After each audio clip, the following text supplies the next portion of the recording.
이제 그 예수님이 그 사역을 2년에서 3년으로 넘어가는 그런 시점이기 때문에 이제 그 예수 그리스도에 대한 소문이 인근각처 여러 군데에 다 지금 퍼져 있는 그런 상황입니다.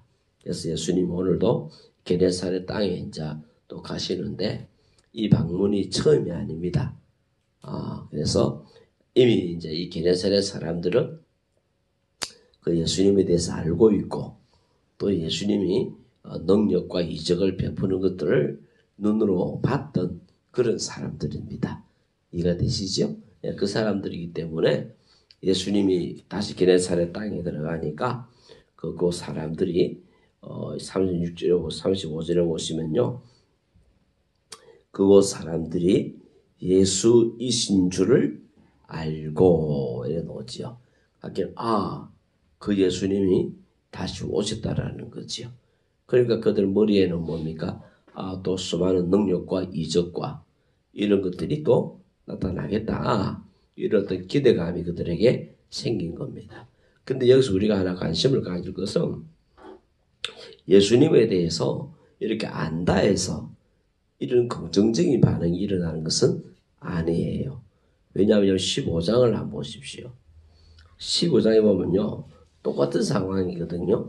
근데 그때 바리새인과 서기관들이 예루살렘으로부터 뭡니까? 예수께서 나와 이르되 하면서 예수님께 질문한 내용은 엉뚱 내용입니다.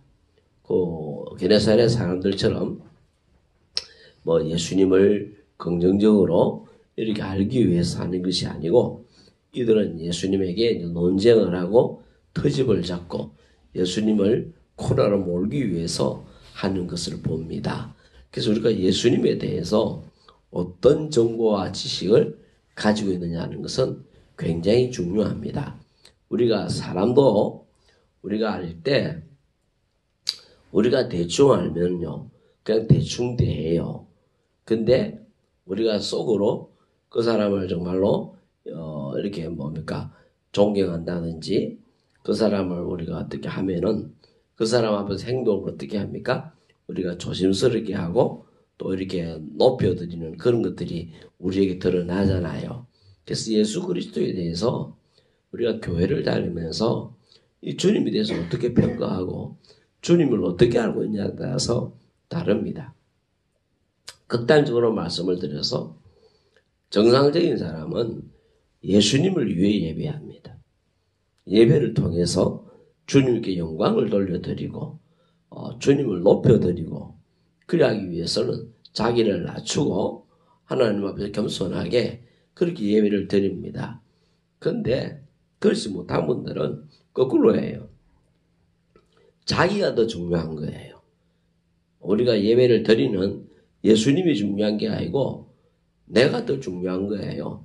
하긴 내 마음, 내 기분, 내 편안한 거 이런 거예요.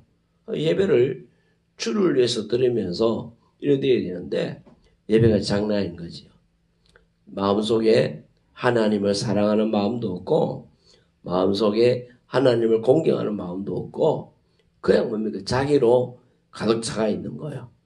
그러니까 이 예배가 내한테 도움이 되고 이 예배를 통해서 내한테 유익한 게 있으면은 그거 유익한 거 도움되는 거 그거 딱 그걸로 해서 하는 거예요. 그게 없으면요. 설교 들을 때부터 세상에서 뭡니까? 이상한 행동들이 막 드러나는 거예요. 왜? 자기가 중요하니까. 자기가 기준이고 자기가 중요하니까 그게 안 되는 거예요, 여러분.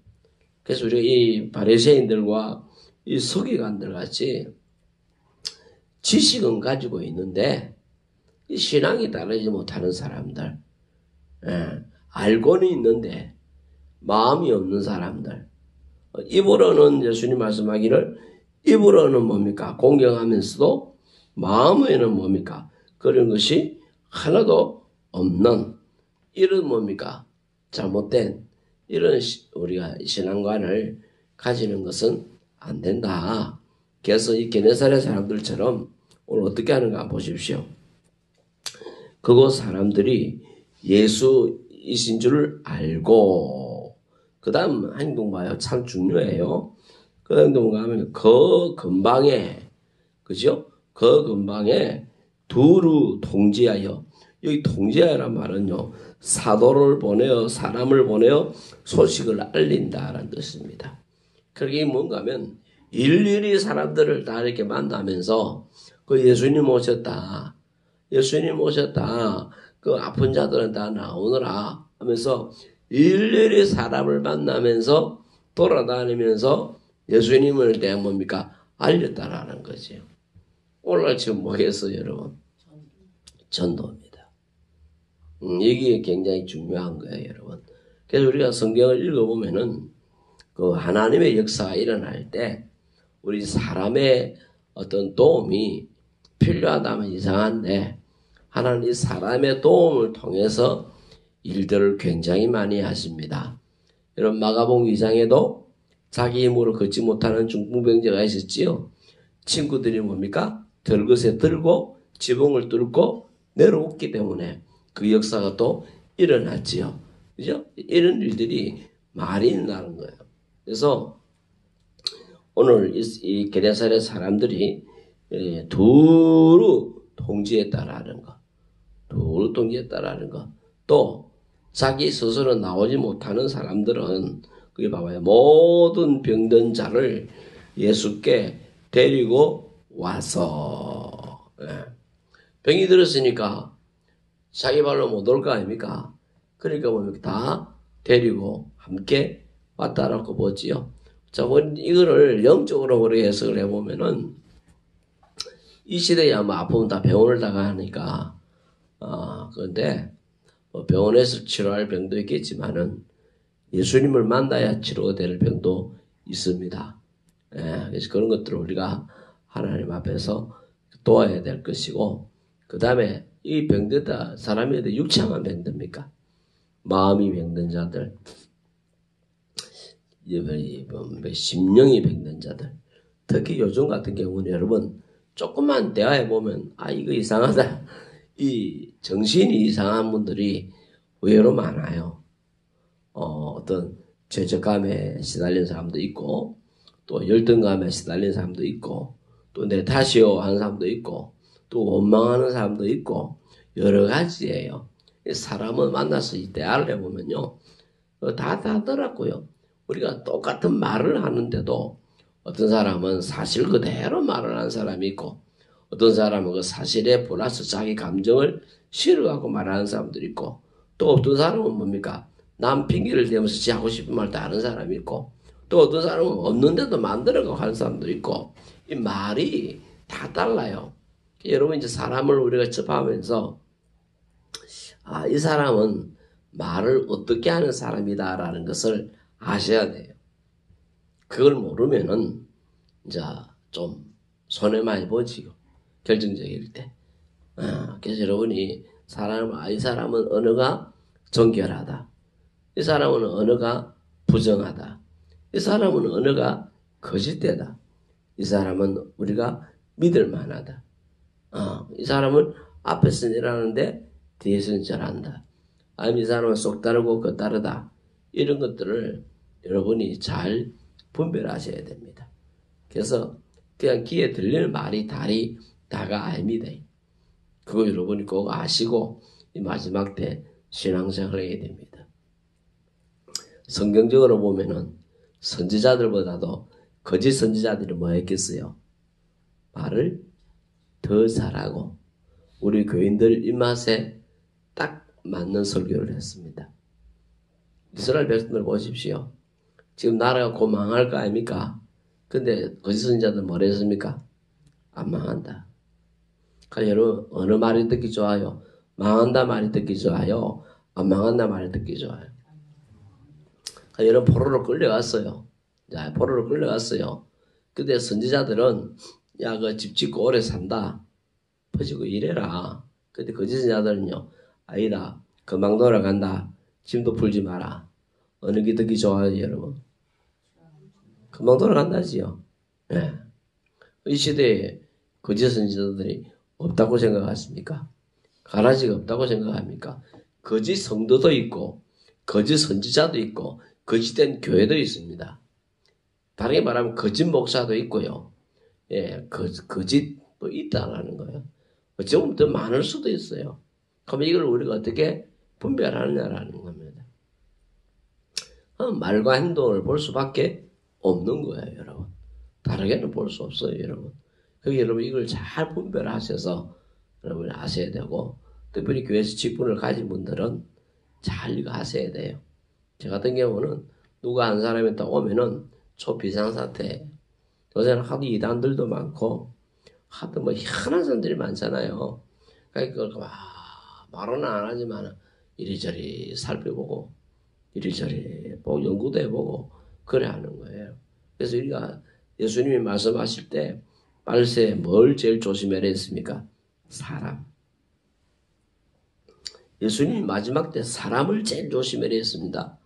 여러분 이 시대에 우리가 제일 조심해야 될 것이 사람입니다. 이러면 전도가기 힘들겠지요.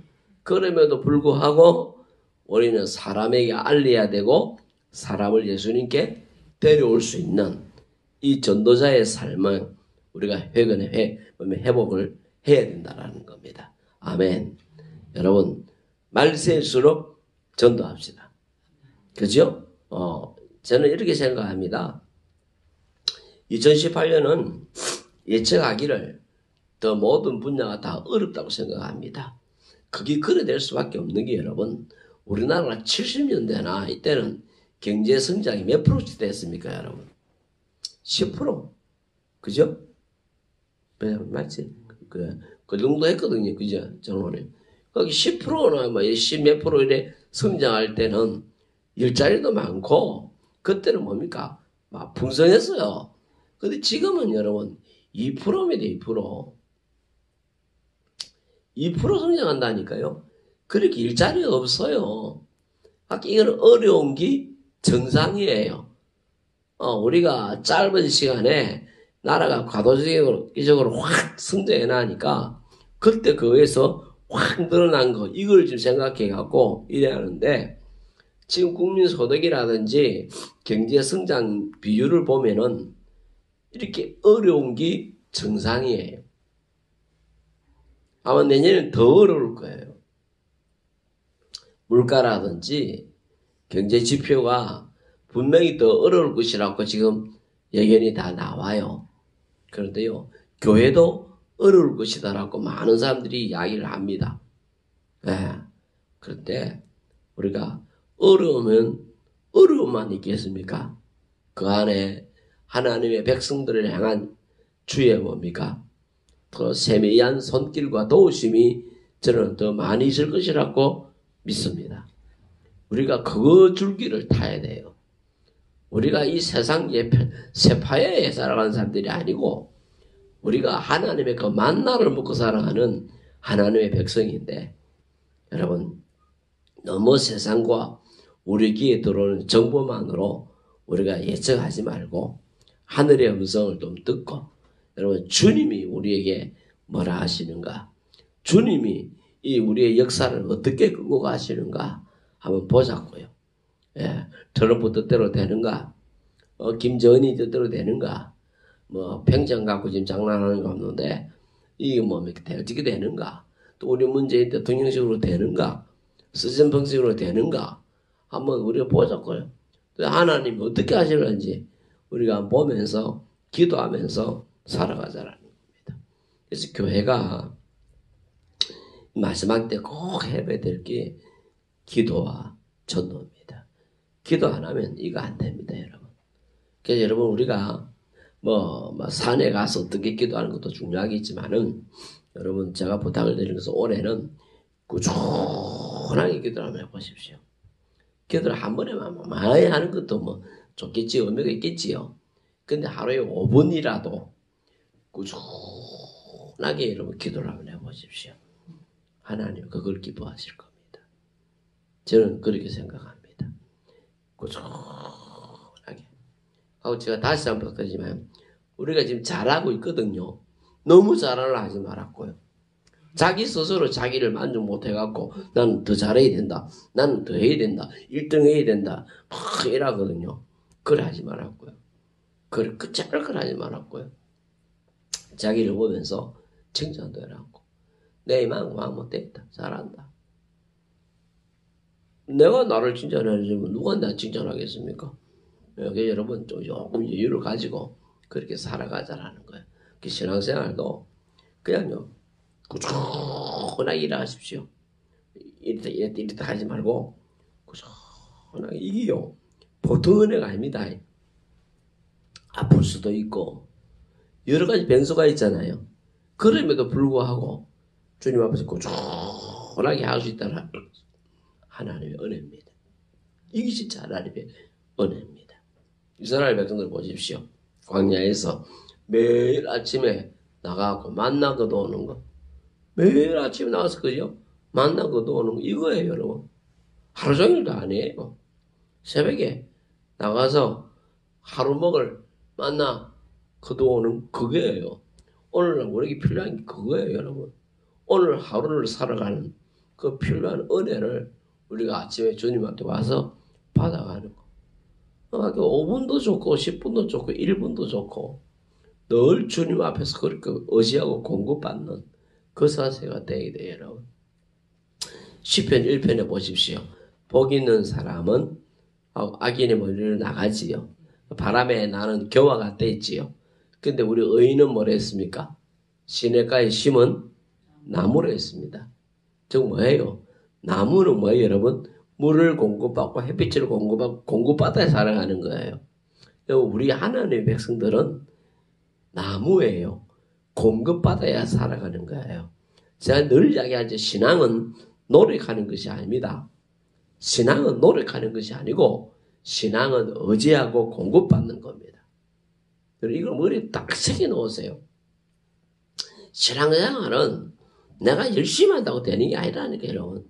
신앙생활은 그 갓난 아기들이 엄마 품에 다 기대고 자는 것처럼 우리가 주님 의지하고 주님이 우리에게 주시는 그 은혜를 공급받는 게 신앙생활입니다.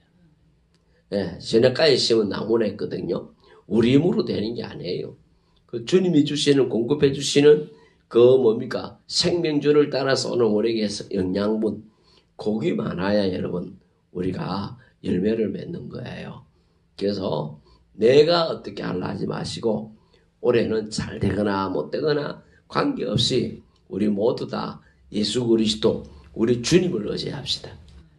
주님을 의지하고 의지하면 주님을 분명히 주는 게 있어요. 주시는 게. 그거요 받아먹고 어떤 사람은 5달란트 할 거고 또 어떤 사람은 2달란트 할 거고 어떤 사람은 또 뭡니까 1달란트 할 거고 그거 뭐 관계없이 그냥 내게 주어진 분량대로 그냥 하면 되는 거 아니겠어요? 그죠? 그렇게 하자라는 겁니다. 네. 자, 그 다음에 마칩시다. 자, 그 다음에요, 36절에 보니까, 다만, 예수의 옷자락에도 손을 대게 하시기를 간구하니, 손을 대는 자는 다 나음을 얻으니라. 저는 여기서 뭘 하나 여러분한테 말씀을 드리려면 기대치, 간절함이 우리에게 필요하다라는 겁니다. 만약에 이분들이 그 예수님한테 가면 낫는다라는 기대치가 없었다 칩시다. 나는 오늘 반드시 예수 그리스도를 만나야 된다. 하다못해 옷자락이라도 만져야 되겠다라는 그런 간절함, 애절함, 진정 이런 것이 없었다면 이 기록은 없었을 겁니다. 그죠? 여러분 내 처지가 암담하고 이 시대는 의학이 발달하지도 않고 병원도 없을 때인데 아픈 사람들이 얼마나 고통이 심하고 얼마나 힘들겠어요. 그죠? 진통제도 없을 시대인데 아스피린도 없을 시대고 마취제도 없을 시대인데 여러분 얼마나 힘들겠어요. 근데 이 사람들이 뭡니까? 그 예수 그리스도에게 기대는 그 기대감 또 반드시 예수 그리스도를 만나야 되겠다는 절실한 마음들 이게 삭개오의 마음 아닙니까? 이게 바디메오의 마음 아닙니까? 그죠? 이게 오늘 이 병자들의 마음이에요. 이게 우리에게 지금 있어야 되는 거예요. 히브리서 11장 6절을 제가 이렇게 다른 번역본을 영어로 몇 개 보니까 우리 한글 성경에 빠진 게 하나 있어요. 예. 믿음이 없이는 하나님을 기쁘시게 하지 못하나니. 못하면 뭡니까? 하나님께 나아간 자는 그가 살아계신 것과 그 다음에요. 자기를 찾는 이지요. 근데 자기를 찾는 앞에 하나가 들어가야 돼요. 진정으로 찾는. 아니면 NIV 같은 경우는 부지런히 찾는. 이렇게 돼 있어요. 하나님을 찾기는 찾는데 절실한 마음으로 진실의 마음으로 찾는 자에게 상 주시는 자임을 믿어야 할지니라. 잠언 8장 17절에도 나를 간절히 찾는 자가 나를 만날 것이요. 그게 간절은 원리 일찍입니다. 새벽입니다. 우리에게 거기 필요하다라는 거예요.